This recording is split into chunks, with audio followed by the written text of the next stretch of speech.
After completing the 3 texts, it's now time to reflect on how successful they were in putting across the messages that we had hoped as producers. To gauge the audience's reaction, we sat them down and showed them all 3 texts, asking them a few questions afterwards to help us understand the way in which each text came across, so that we could reflect on how successful they were.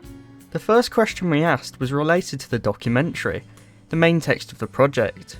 This was, what do you think the message or purpose of the documentary is?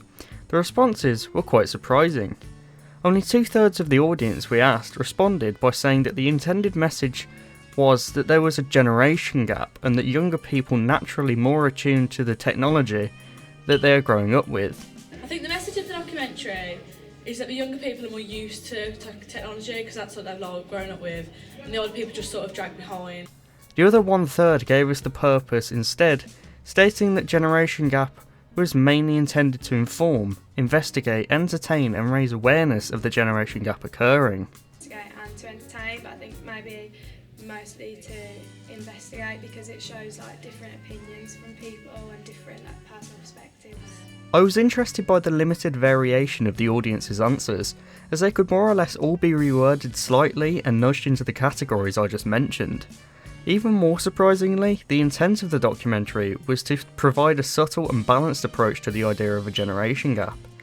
The documentary had been deliberately, in Stuart Hall's terms, encoded to provide as much balance as possible, whilst also sustaining the entertainment and investigative factors. I was therefore shocked by the fact that the audience received this as quite an oppositional reading to what we had originally encoded. In this case, our attempt to encode the documentary had failed, as in reality the audience was reading it as a biased documentary that was trying to raise awareness of a problem in society. Next, we asked a similar question about the radio advertisement to find out what the audience's opinions were on it. The question, what do you think would be in the documentary based on the radio advert, was used to try and understand if we had included enough content from the documentary in the final text.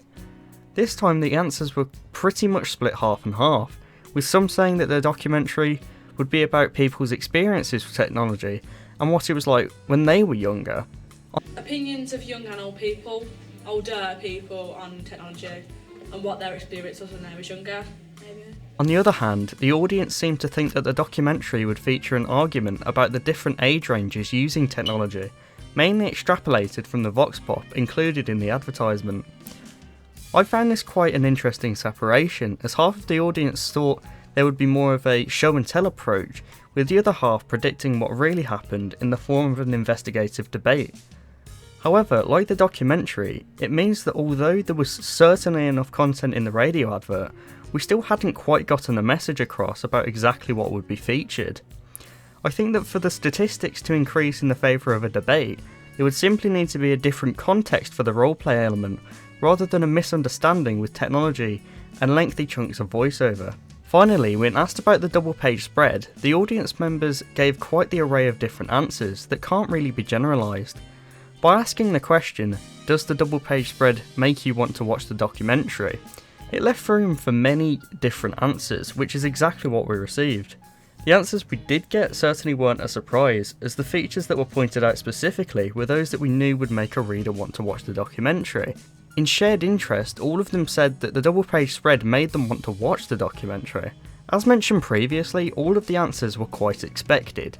One mentioning that the student and parent topic sounded quite interesting, causing them to think about their differences with their mom when it comes to using technology. It's quite personal, I think of the difference between me and my mum. I use a Polaroid now, which she used to use when she was younger.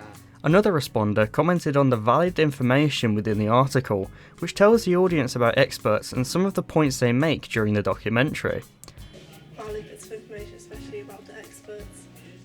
Out of the 3 products, the double page spread is certainly the most stable when it comes to the expected results versus what the audience actually responded with. Therefore, I see it as being the only completely successful text after receiving the feedback.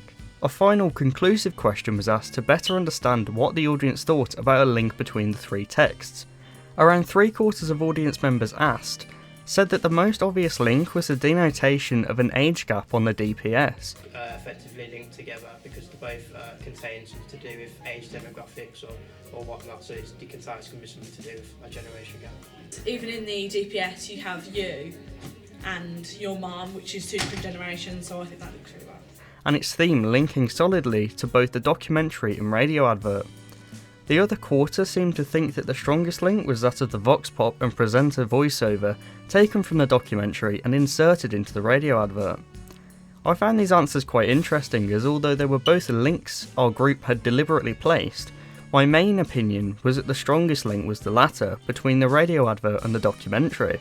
After receiving the feedback, I can certainly see how obvious the link between the double page spread with the other text actually is, and allows me to appreciate the success of both links as they were clearly visible to the audience.